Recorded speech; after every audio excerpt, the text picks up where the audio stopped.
Adoquines y anclas. El hambre del saber y los saberes del hambre.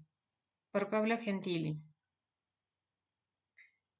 El aire acondicionado del aeropuerto de Río de Janeiro parecía programado por el responsable del calentamiento global.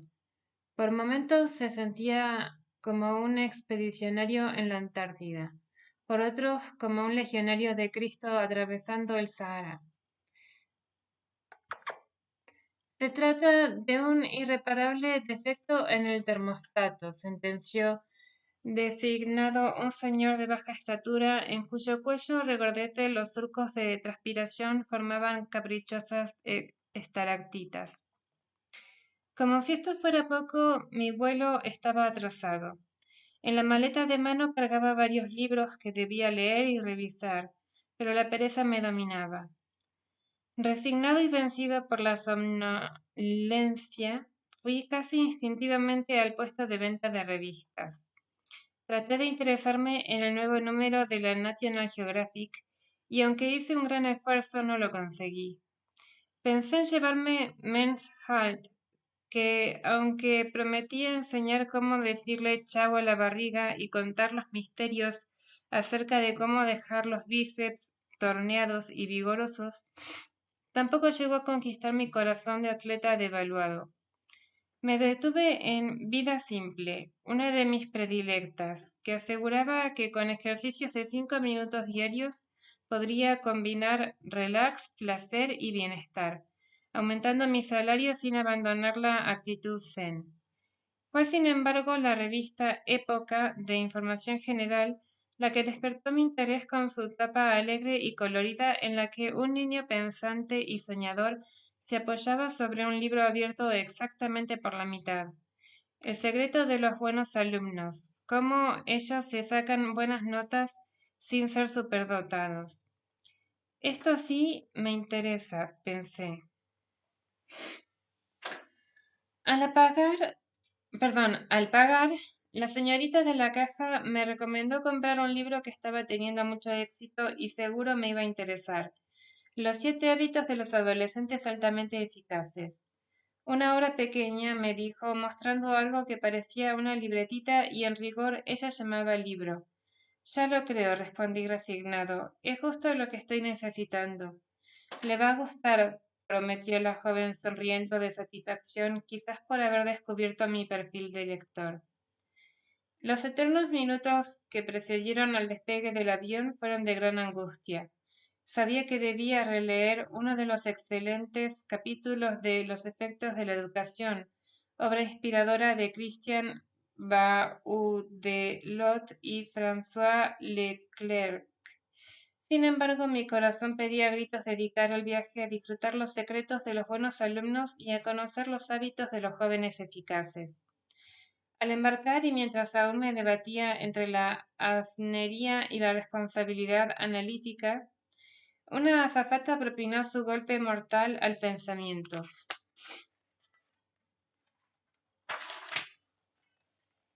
Al pensamiento crítico. ¿Quiere una revista?, me preguntó. Antes de responder que sí, puso en mis manos un pesado ejemplar de Capital, publicación española dedicada a los negocios y a las nuevas tendencias del mundo empresarial.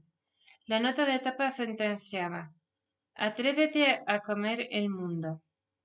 Mi viaje estaba resuelto. La teoría crítica una vez más había perdido la batalla.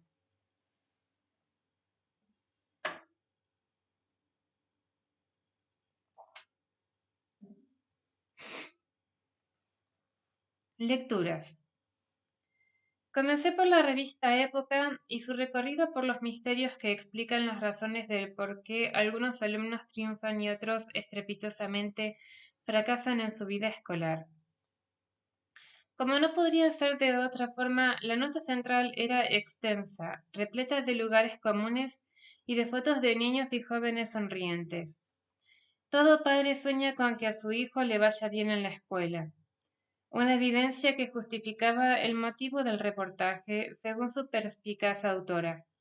Para ser un buen alumno hay que saber ciertas cosas, dominar ciertos hábitos, ejercitar ciertas aptitudes y despojarse de otras. Ser un buen alumno significa saber seguir ciertas reglas. Para ser más precisos, 8, las cuales, naturalmente, la nota se proponía develar.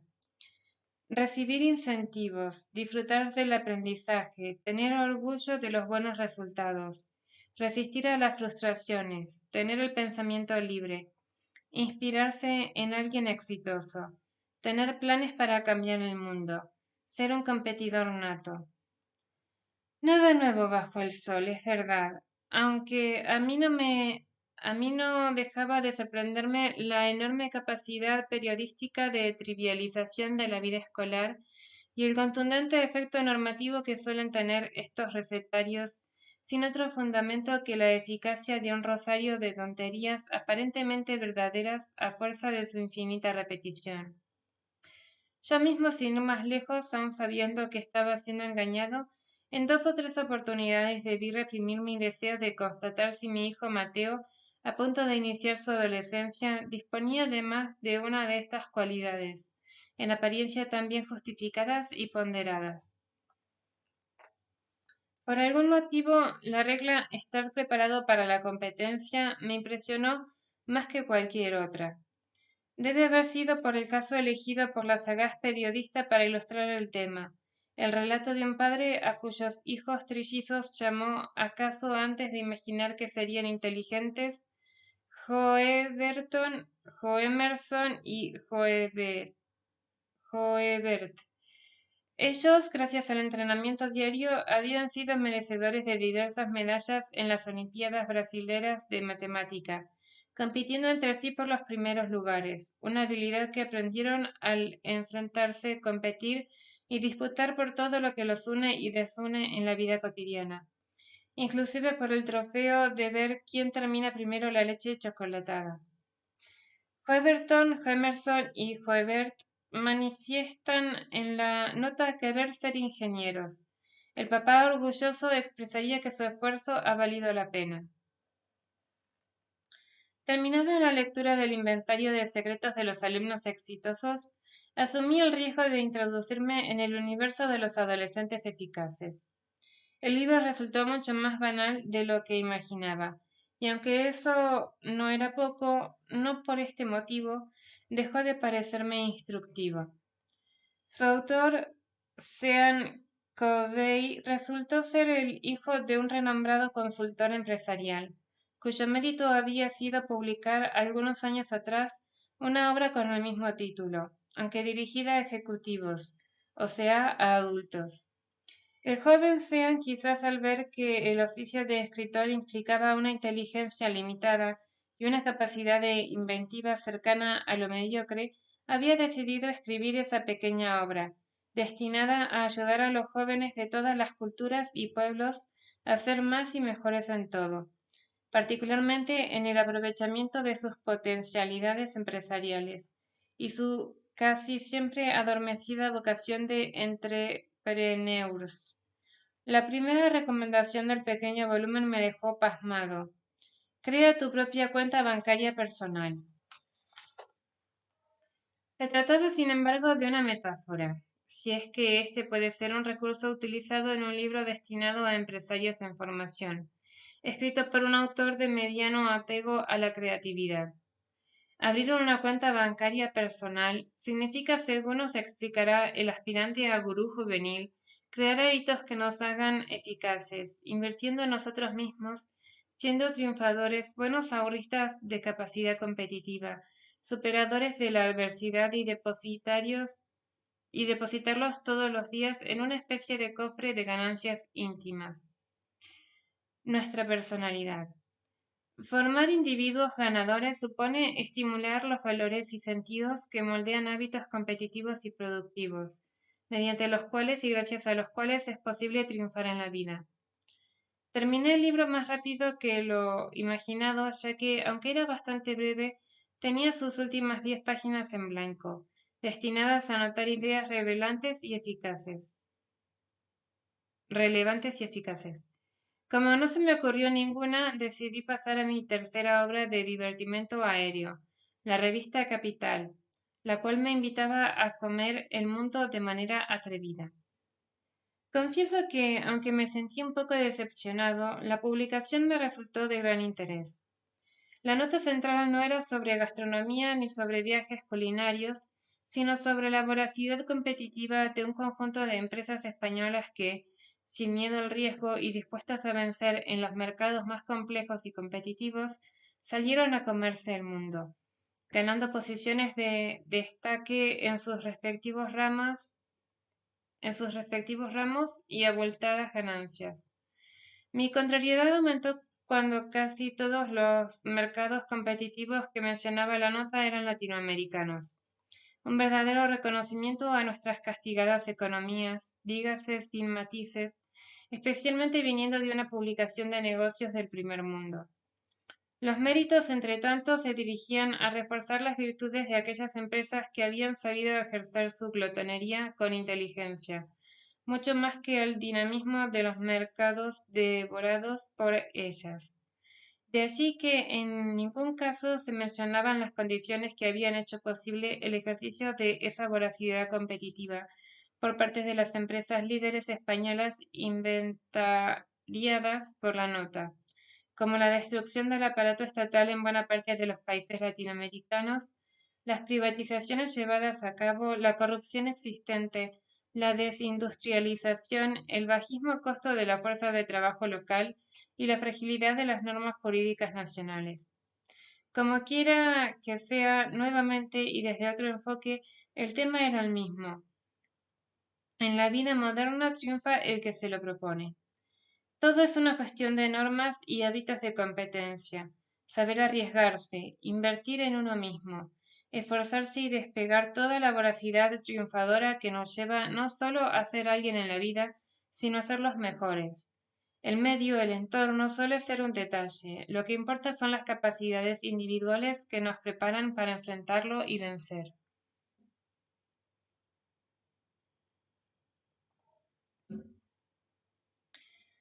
Las tres publicaciones hablaban de lo mismo y en algunos casos usaban las mismas imágenes deportivas, tan frecuentes en este tipo de literatura: ganar la carrera, salir en cualquier lugar pero llegar primero, remar contra la corriente, ser veloz y estar siempre atento.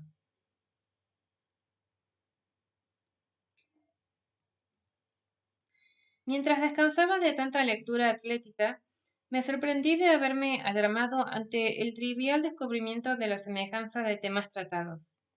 En definitiva, la recurrencia al argumento competitivo es algo que quienes transitamos por el mundo de la educación conocemos bien, y con habitual insistencia lo promovemos entre nuestros alumnos al jerarquizarlos y ordenarlos por calificaciones o atributos que disponemos con cierta arbitrariedad.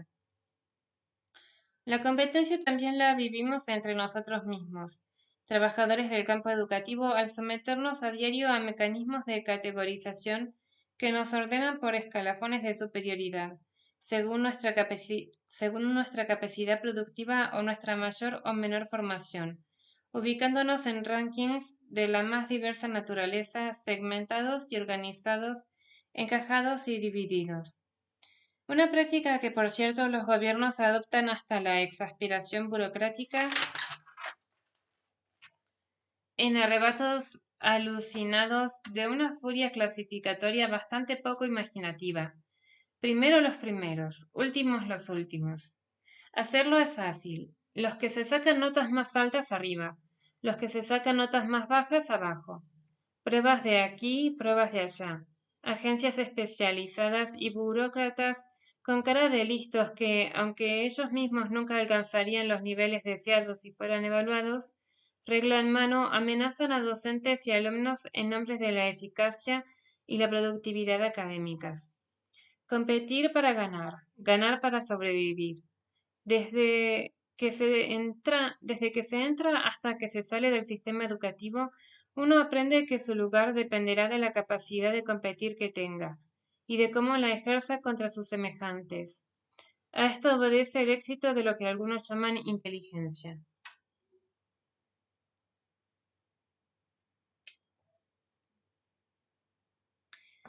Así es la vida escolar, pensaba a 10.000 metros de altura. ¿Por qué habría de sorprenderme que estas tres publicaciones insistieran en el asunto?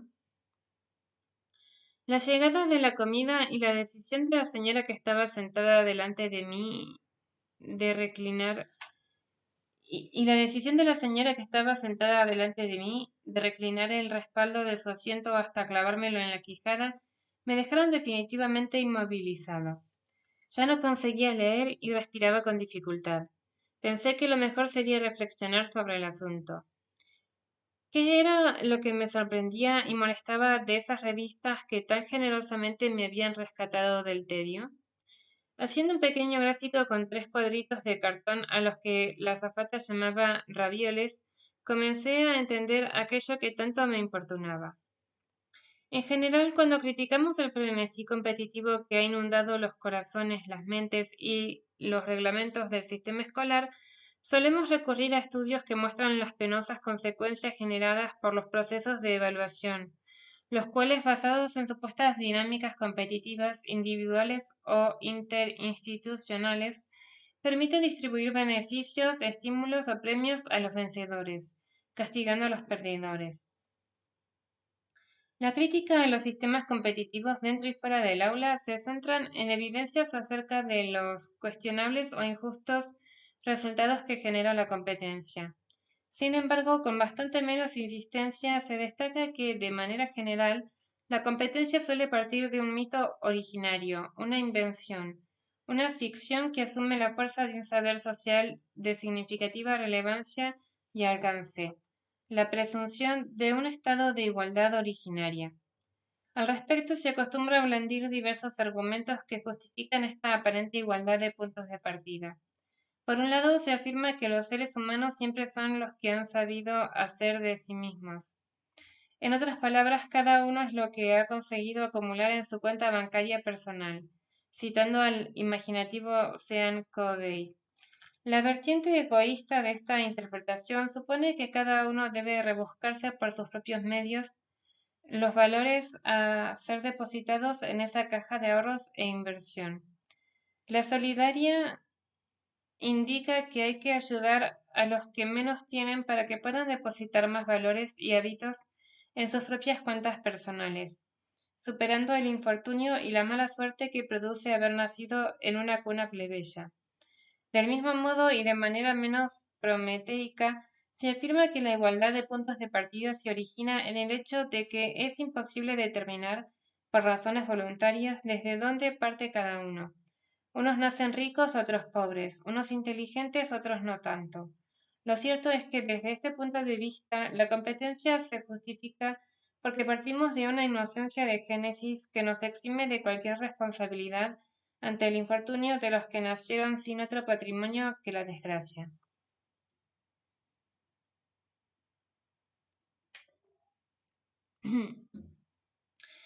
Es en este marco que las metáforas deportivas encajan como un guante en la medida justa. No deja de resultar gráfico y aleccionador el mensaje que apela a comparar la vida social o educativa con una maratón olímpica. Todos parten del mismo sitio y siendo portadores de sus propios atributos. Unos llegan primero, otros después. Unos llegan a tiempo, otros simplemente no llegan. La vida en definitiva es así. Y como así funciona, no debe sorprender que los ganadores sean recordados y celebrados mientras los perdedores diluyen su presencia en el horizonte repulsivo de la mediocridad ajena.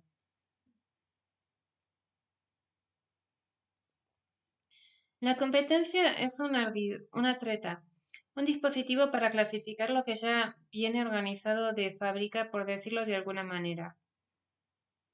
No es una práctica que ejercemos, es una práctica que nos ejercen para enseñarnos quiénes somos y dónde estamos, para explicarnos de dónde venimos y dónde podremos tener la ilusión de llegar. La competencia se forma por el estímulo de hábitos y capacidades, de sentidos y signos que configuran el hábitus triunfador en un conjunto de sujetos portadores de privilegios y virtudes que nada tienen que ver con su inteligencia o su esfuerzo personal, al mismo tiempo en que aspira a modelar las conciencias resignadas al fracaso de aquellos que deberán pensar que si no tuvieron éxito en la vida o en la escuela, ha sido por su propia culpa o incapacidad. Solo reconocen los méritos y las virtudes de la competencia, los que ejerciéndola suelen ganar beneficios y posiciones inmunes a la adversidad gracias a ella. A los no competitivos la competencia suele serles mucho menos generosa. Su sentido se les descarga sobre las espaldas como un atributo descalificador y humillante, como una aspiración imposible de alcanzar, aun cuando no dejen de esforzarse en abrir cuentas bancarias personales para depositar sus preciadas y despreciadas virtudes.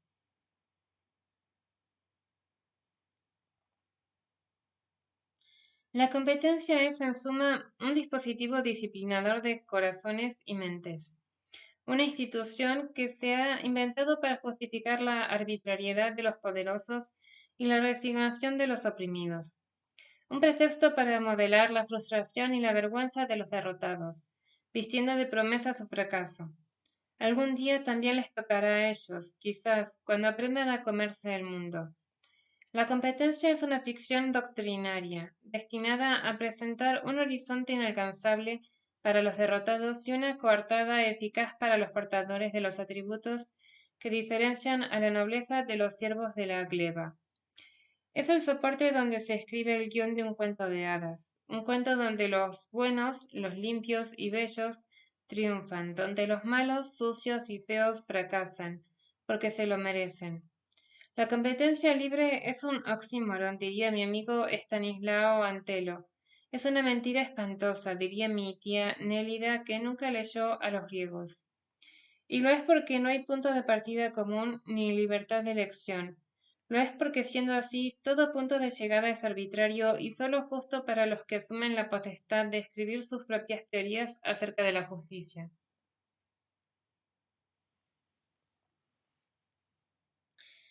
Pienso que quizás estoy exagerando porque me falta el aire.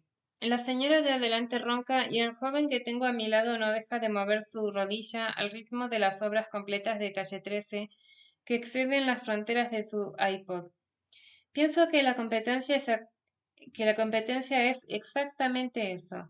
Ponerse en la fila, esperar un asiento y rezar para que a uno le toque la salida de emergencia, o viajar en clase ejecutiva. ¿Me estaré radicalizando a contramano de mi edad? Quizás.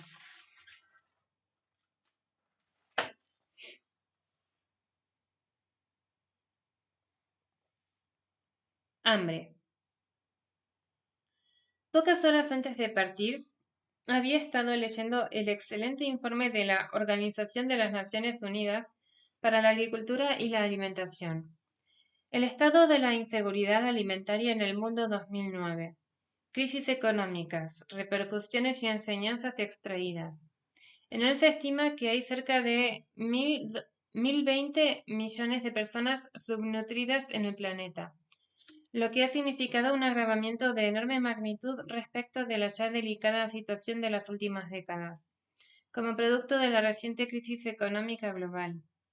Desde comienzos de los años 70 no había tantas personas hambrientas en el mundo.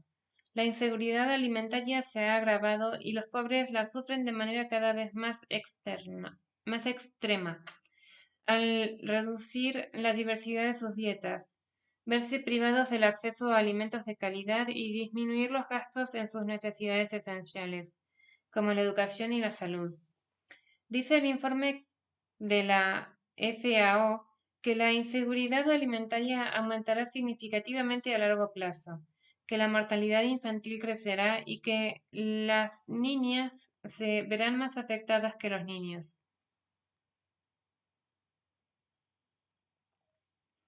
El mundo, al menos desde este punto de vista, ha empeorado.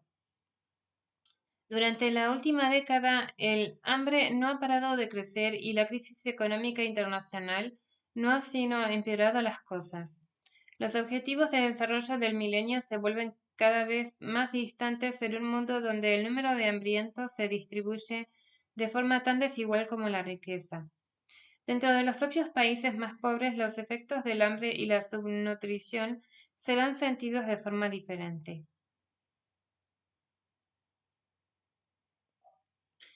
La crisis económica afectará negativamente a amplios segmentos de la población de los países en desarrollo.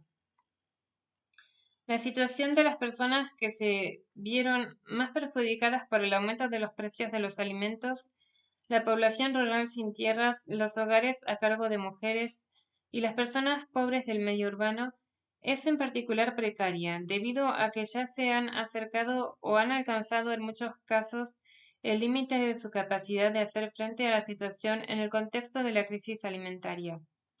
Entre estos grupos, las personas pobres del medio urbano son las que podrán experimentar los problemas más graves, debido a que es más probable que que la menor demanda de exportaciones y la menor inversión extranjera directa provoquen una reducción de la tasa de empleo en las zonas urbanas, que están más estrechamente relacionadas con los mercados mundiales que las zonas rurales. Sin embargo, las zonas rurales tampoco serán ajenas a los efectos. El aumento del desempleo ha provocado el retorno de migrantes de las zonas urbanas a las rurales, lo que obliga a las personas pobres del medio rural a compartir la carga en muchos casos. En algunos países, la caída de los precios de algunos cultivos hará aún más pesada dicha carga. WFP-FAO 2009. Las elocuentes afirmaciones de la FAO poseen un gran significado considerando que en el año 1996 dirigentes de todo el mundo se reunieron en la Cumbre Mundial sobre la Alimentación decididos a sentar las bases de una lucha implacable contra el hambre, reduciendo a la mitad el número de personas subnutridas hasta el año 2015. Una meta hoy sepultada tras las evidencias de una crisis que preocupa a todos, pero que ataca de forma mucho más virulenta a los más pobres. No habrá menos subnutridos en el 2015, probablemente habrá más. El hambre produce pobreza y la pobreza hambre. Cuando se compara el informe 2006 de la FAO, elaborado a 10 años de la cumbre, con el 2009, se observa el agravamiento de la situación mundial y particularmente el de los países más pobres. En América Latina y el Caribe la situación no es menos dramática. A pesar de los avances de los últimos años en que algunos países han asumido como prioritaria la lucha contra el hambre, se evidencia una regresión alarmante en la región. Hoy, con 53 millones de personas subnutridas, igual número al que poseíamos a comienzos de los 90, en pleno auge de las reformas neoliberales. El continente en su conjunto presenta tendencias negativas con relación a las metas de la Cumbre Mundial sobre la alimentación y a los objetivos del milenio, más allá de avances significativos en países como Brasil, Ecuador, Bolivia, Venezuela, Argentina y Uruguay. Entretanto, en la región, como producto de la herencia histórica y de las actuales condiciones de la crisis mundial, la inseguridad alimentaria crece.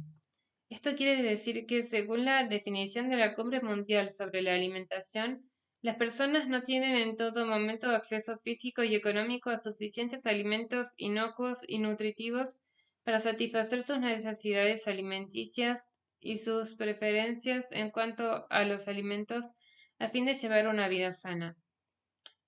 Amartya Sen, 1997, ha destacado con elocuencia el papel que ejercen los mercados en la aparición y la multiplicación de las hambrunas, indicando cómo en los periodos de crisis el derecho a la alimentación se ve amenazado por diversos factores que amplían los riesgos de fuertes crisis alimentarias. Hoy nos encontramos en una de ellas.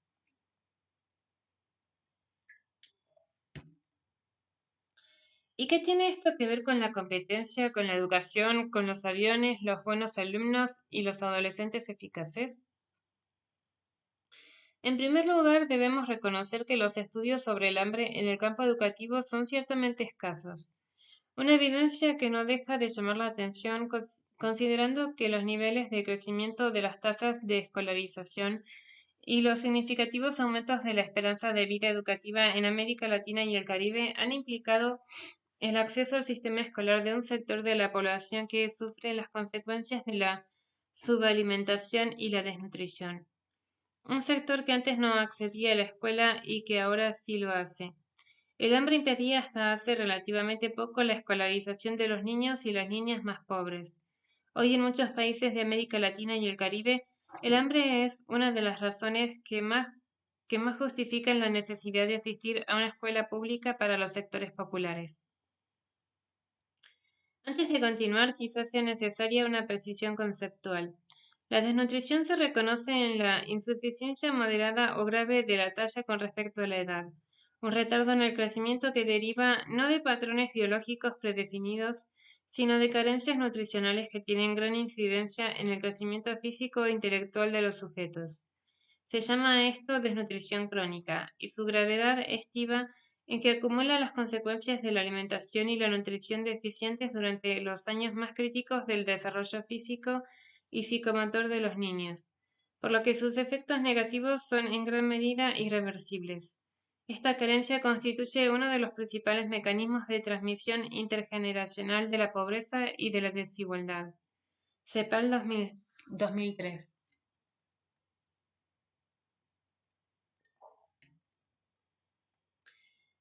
Países como Haití poseen casi 60% de su población en estado de desnutrición crónica. Nicaragua casi 30%, Guatemala 25%, Bolivia 23% y Paraguay 14%. En América Latina, 21% de los niños y niñas presentan este síndrome. Resulta evidente que en América Latina y el Caribe el importante aumento en las tasas de escolarización ha sido posible mediante la incorporación a la escuela de niños y niñas en situación de pobreza extrema, muchos de ellos subnutridos o desnutridos.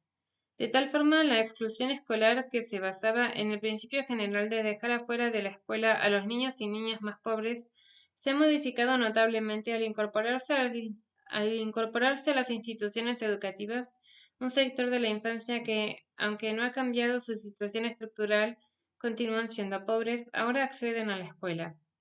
Dos cuestiones son, en este sentido, significativas. Por un lado, la escuela ha comenzado a recibir una población que, además de sus necesidades educativas, también poseen insatisfechas sus necesidades alimentarias. Por otro, la escuela ha pasado a ser, en muchos de los países latinoamericanos y caribeños, la principal agencia de alimentación de la infancia después de la familia. La institución donde se promete satisfacer el hambre de saber, aunque en las barriadas más pobres, en las periferias urbanas, allí donde viven los excluidos de derechos humanos y justicia social, aspira a satisfacer el hambre a secas.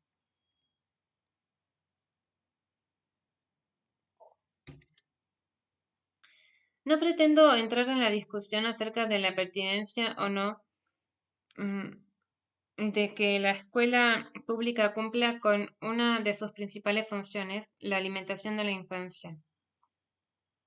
Considero que las críticas derivadas de una supuesta pérdida de la función pedagógica de la escuela ante su protagonismo asistencialista suelen partir de argumentos generalmente ingenuos y en el peor de los casos cínicos.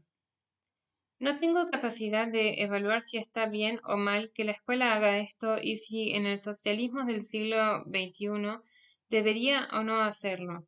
Creo que si la escuela pública y sus maestros no cumplieran este papel, millares de niños y niñas latinoamericanos hoy vivirían mucho peor de lo que viven. Con esto alcanza para rendirle a la escuela una vez más nuestro más solidario respeto.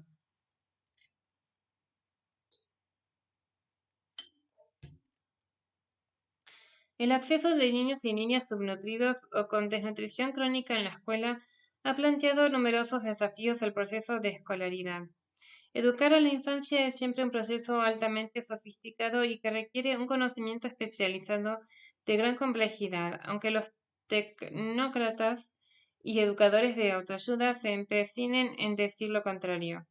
Educar a un niño o una niña en cualquier circunstancia implica mucho más que sensibilidad y amor hacia los demás.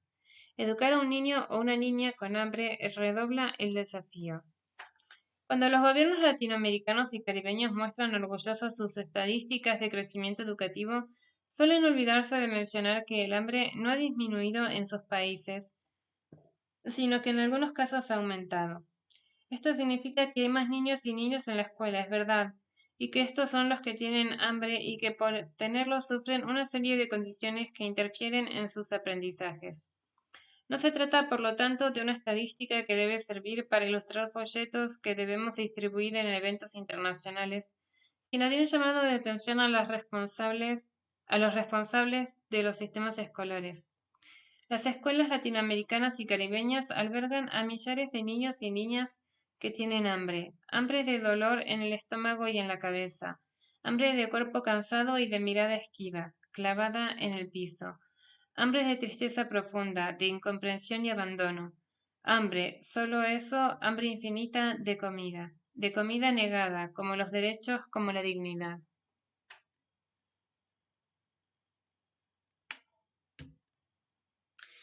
En Ecuador, un país que hoy transita un proceso de cambios democráticos profundos, el 25,6% de la infancia con menos de 5 años sufre desnutrición crónica, un dato que oculta enormes disparidades regionales. En el sector rural, por ejemplo, casi el 36% de los niños y niñas ecuatorianos sufren desnutrición crónica. Gran parte de ellos no asistirá a la educación infantil, aunque sí aparecerá en los índices de acceso a la escuela primaria. Llegarán allí al sistema escolar para competir, ahorrar e invertir hábitos competitivos en su cuenta bancaria personal, volverse jóvenes eficientes, buenos alumnos y, si Diosito quiere, algún día devorarse el mundo. Pero Diosito no quiere. Para muchos latinoamericanos y latinoamericanas, la experiencia de la infancia es la vivencia del hambre, el momento en que se aprende su lugar en el mundo. Llama la atención, pues, que los educadores no se interesen por este tipo de asuntos teóricos. En rigor, se trata de un tema con poco prestigio en las ciencias sociales. No extraña así que uno de los principales intelectuales latinoamericanos del siglo XX, Josué de Castro, autor de la inmensa obra Geografía da Fome, 1946, permanezca desconocido en las instituciones universitarias de nuestra región y del mundo. La obra de José de Castro constituye un poderoso alegato a la defensa del derecho a la alimentación, así como un estudio sobre las condiciones históricas y políticas que producen las estructuras del hambre en nuestros países periféricos.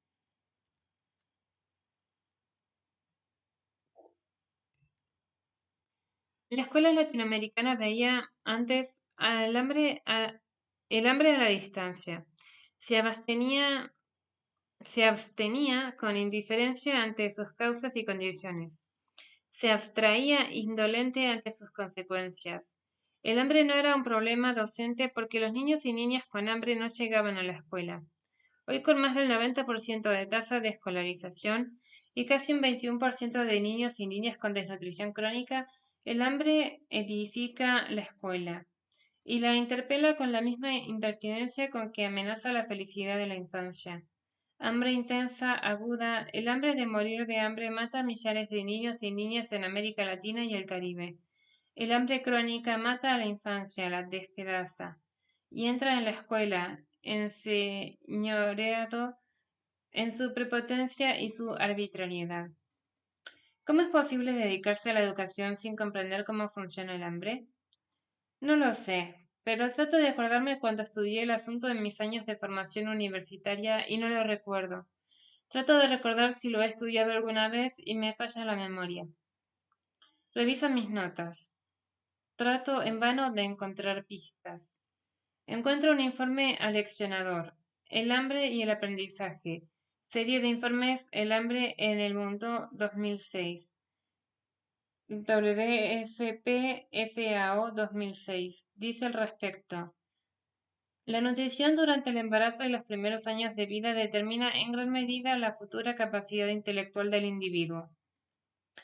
El hambre mantiene alejados a los niños y niñas de la escuela y limita su capacidad de concentración una vez escolarizados. Los adultos que padecen hambre no pueden aprovechar las oportunidades de aprendizaje y por consiguiente transmiten el hambre a la generación siguiente. El informe también muestra el enorme potencial del aprendizaje y de la escolarización para revertir los efectos del hambre. Insiste en que todo esto depende de decisiones políticas. No menciona que la responsabilidad de todo la tienen los maestros y maestras que enfrentan esta difícil situación.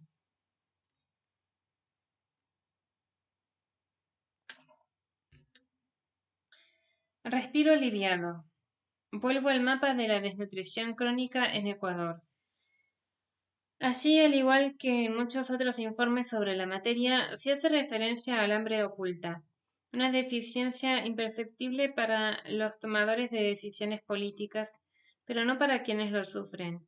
Remite a las faltas de hierro, vitamina A, yodo, ácido fólico y zinc en las madres y sus hijos cuando son pobres.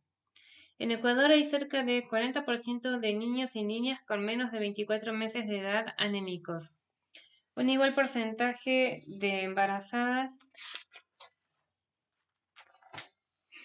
anémicas dará a luz en los próximos meses. Niños y niñas que guardan su anemia en la cuenta bancaria personal que le prometen los escritores de pacotilla. ¿Qué hay que saber para educar a un niño o una niña con hambre oculta? No lo sé. Seguramente casi nada de lo que le enseñan a un joven a punto de iniciarse en el magisterio. Hay en América Latina 9 millones de niños y niñas menores de 5 años que pronto entrarán en la escuela y que padecen desnutrición crónica. Además de ello, se estima que hay 9 millones de niños y niñas que están en riesgo de desnutrirse de forma severa. Son 18 millones de niños y niñas que nos interpelan con sus rostros de infancia perdida, de ausencia y necesidad. Niños y niñas que ya están en la escuela o quieren acceder a ella. Quizás sospechen que allí encontrarán maestras y maestros dispuestos a protegerlos. Ellos, los niños y niñas más pobres, sí que saben que la protección y el buen recibimiento son importantes, que el abrazo, a veces hueco y temeroso, es la expresión de un respeto que casi siempre se le ha negado. Es verdad, tienen hambre de comida y de otras cosas que la escuela podrá darles.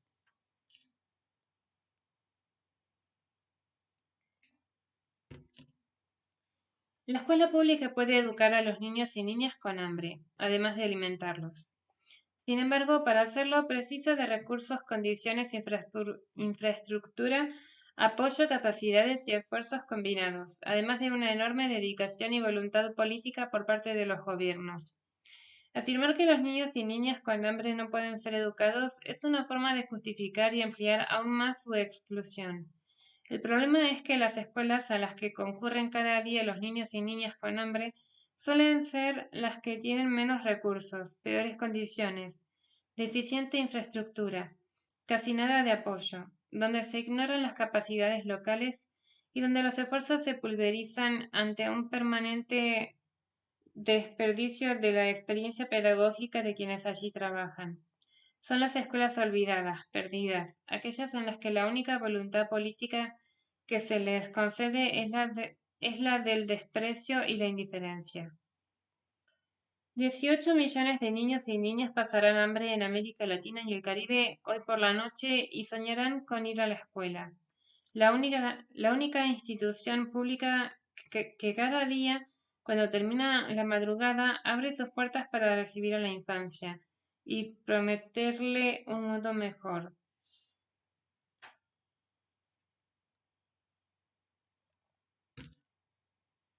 ¿Competencia? Deberíamos preguntarnos cómo ha sido posible que confiemos que algo parecido a la competencia puede explicar nuestra posición en el mundo y nuestros resultados en la escuela. Al menos aquí en América Latina y el Caribe, un continente donde más de 50 millones de personas inician su jornada con hambre, 18 millones de ellas con menos de 12 años, para algunos competir resulta fácil, para otros enormemente difícil. Para algunos la competencia es una plataforma que les permite desplegar todo su potencial productivo y sus dotes intelectuales en apariencia naturales. Para otros es una puerta que se cierra de manera indiferente y brutal, aplastándolos en la habitual disciplina de la frustración y el fracaso. A algunos, a algunos, la competencia les otorga orgullo y alimenta vanidades, cuyo origen suelen otorgarse al talento y al esfuerzo. A otros se acostumbra en la disciplina de la resignación y la vergüenza. Algunos justifican sus posiciones competitivas como resultado del mérito y la perseverancia. Otros las atribuyen a su escasa inteligencia o a la desgracia.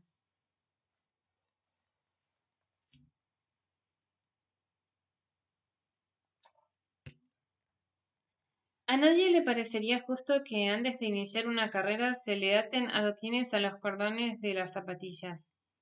Nadie en su sano juicio podría aceptar que es libre una competencia de natación en que unos corren con la más alta tecnología en trajes de neopreno y otros se les cuelgan anclas del cuello, proponiéndoles que cuando quieran inicien la prueba. Adoquines y anclas, justicia y libertad. No hay sano juicio que pueda juntarlas, simplemente porque los más poderosos, como siempre, hacen trampa antes de empezar a competir.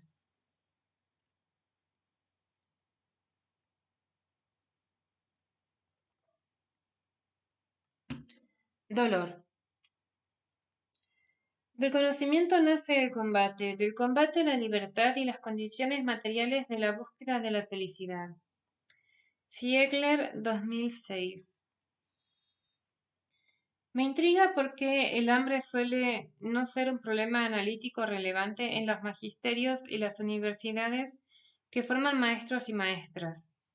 Entiendo que no lo sea para los que se ocupan de identificar los secretos de los buenos alumnos, de los adolescentes eficaces y de las empresas competitivas.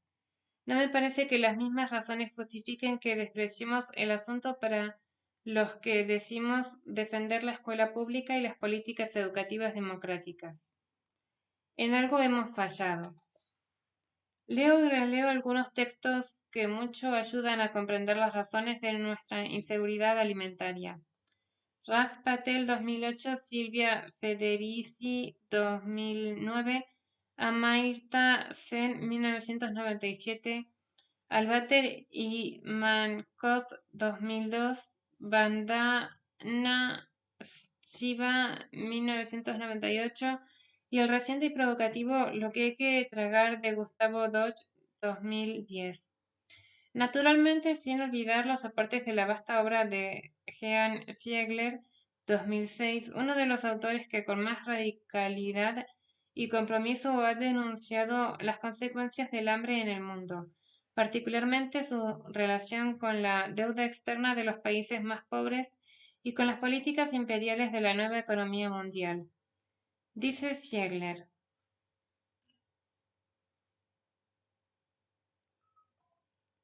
La matanza por desnutrición y por hambre de millones de seres humanos es el principal escándalo que inaugura el tercer milenio. Es un absurdo, una infamia que ninguna razón podría justificar ni ninguna política legitimar.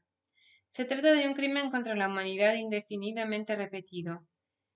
En este momento, cada 5 segundos, un niño de menos de 10 años muere de hambre o de enfermedades relacionadas con la malnutrición. El hambre significa sufrimientos agudos del cuerpo, debilitamiento de las capacidades motrices y mentales, exclusión de la vida activa, marginación social, angustia por el futuro, pérdida de autonomía económica. Su resultado es la muerte. Es el hambre la principal causa de muerte en nuestro planeta. Ziegler 2006.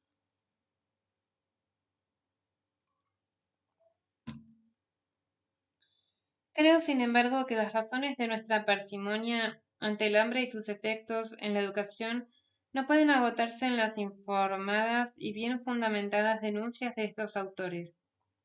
La escuela pública es hoy la principal agencia de alimentación de la infancia después de la familia. De esto depende la vida de millares de niños y niñas en todo el planeta. ¿Por qué, siendo así, no dejan de atacarla y condenarla? ¿Por qué los maestros y maestras, que muchas veces desorientados y sin las herramientas adecuadas, enfrentan todos los días este desafío, no hacen sino recibir críticas y desprecios por parte de griegos y troyanos? ¿Por qué, si la escuela es la única institución pública que se ha hecho cargo del problema, sobre ella se descarga la munición pesada del descrédito y la humillación? Ya librado del tormento del avión, camino por las calles de Madrid en una primavera fría y brillante. Pienso en el asunto y busco alguna respuesta en una pequeña librería del barrio Chueca. Tropiezo con el último libro de Judith Butler, Marcos de Guerra, Las vidas lloradas, 2010. Lo devoro casi en una noche.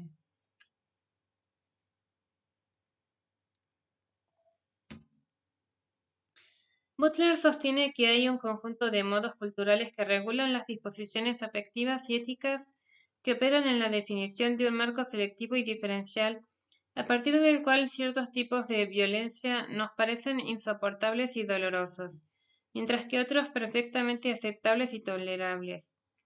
Uno aprende a ver, sentir y comprender la vida de los demás. La aprende en un marco de sentidos. La precariedad de la vida nos impone una obligación, la de preguntarnos en qué condiciones resulta posible aprender una vida y en qué otras resulta menos posible, inclusive imposible. Butler 2010. Hay vidas que valen nuestro sufrimiento y desconsuelo, al presenciar o simplemente imaginar el escarnio al que son sometidas diariamente. Butler estudia las guerras recientes en las que el gobierno norteamericano deposita toda su vocación liberadora.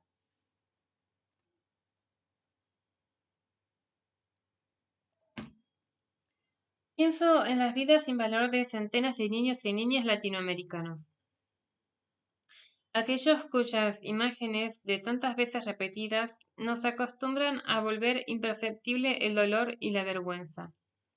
Ellos no están con los rostros cubiertos, con sus manos amordazadas a los tobillos, acuclillados, como esos seres sin nombre y repletos de presunción de culpa que multiplican las imágenes de Guantánamo y otras cárceles ejemplares. Los niños y niñas con hambre están aquí y allá, por todos lados, millares de ellos, cada mañana en nuestras escuelas. Tienen, sin embargo, una semejanza con esos hombres peligrosos y anónimos. Siquiera generan pena y dolor, la vergüenza de sentir que nunca lloramos por ellos, que sus vidas no son vidas en un sentido pleno. La violencia que se practica contra ellos es una violencia justificada y en el caso de nuestros niños y niñas silenciada, envuelta en argumentos que sirven para conformarnos y deshacernos de toda responsabilidad en el asunto. Nada tenemos que ver con esas imágenes de miles de niños y niñas con hambre. Su recuerdo y su presencia insistente nos molestan y desagradan. Hay vidas que valen y vidas que simplemente no existen.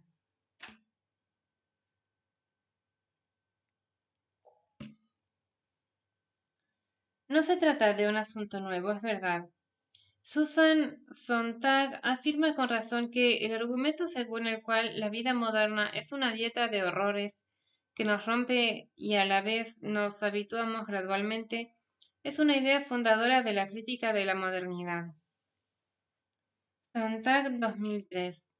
Sin embargo, la izquierda y el pensamiento crítico se han alejado penosamente de interpretaciones que remiten a una dimensión afectiva, fuera de la cual ciertos holocaustos cotidianos pierden toda eficacia disruptiva y concientizadora. No se trata de sentir pena por los 18 millones de niños y niñas con hambre en América Latina, o por los más de 1.000 millones de personas con hambre en el mundo. Se trata de luchar y trabajar activamente para que las causas del hambre y sus consecuencias desaparezcan de la faz de la tierra. Para hacerlo no podemos despreciar el valor político que tiene la indignación y la vergüenza ante este infierno que sufren millones de personas. Lo que pretendo decir es que esta batalla política no puede ignorar que lo que detona la lucha emancipatoria es siempre una cuestión de sensibilidad, de indignación ante el dolor, la angustia, el sufrimiento y la incomprensión que viven cotidianamente millones de seres humanos.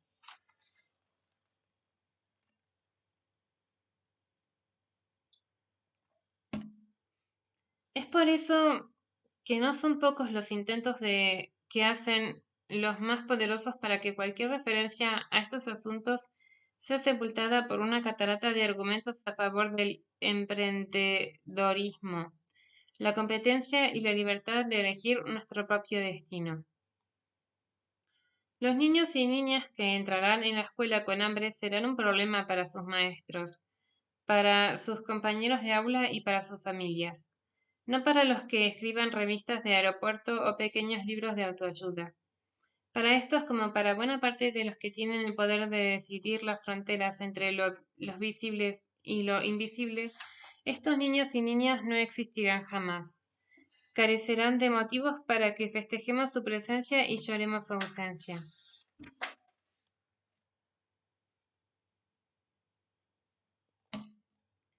La designación de un infierno nada nos dice, desde luego, sobre cómo sacar a la gente de ese infierno, cómo mitigar sus llamas. Con todo, parece un bien en sí mismo reconocer haber ampliado nuestra noción de cuánto sufrimiento a causa de la perversidad humana hay en un mundo compartido con los demás. La persona que esté perennemente sorprendida por la existencia de la depravación, que se muestra desilusionada, incluso incrédula, cuando se le presentan pruebas de lo que unos seres humanos son capaces de infligir a otros, en el sentido de crueldades horripilantes directas, no ha alcanzado la madurez moral o psicológica. A partir de determinada edad, nadie tiene derecho a semejante ingenuidad y superficialidad, a este grado de ignorancia o amnesia. Sontag 2003.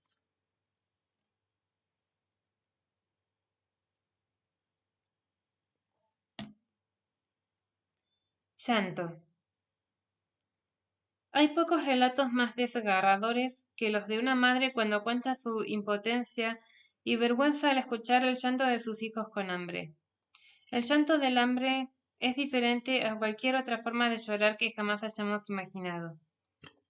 El dolor de una madre o un padre que ven a sus hijos llorar de hambre también. Hoy por la noche en América Latina dormirán con hambre algo más de 18 millones de niños y niñas. Llorarán de dolor, dolor de hambre, dolor indescriptible y profundo, dolor de abandono y de injusticia. Llorarán fuerte y hondo, con sus madres y con sus padres que los abrazarán con la fuerza de su impotencia. Y quizás con mucha vergüenza, con una humillación inconsolable y profunda.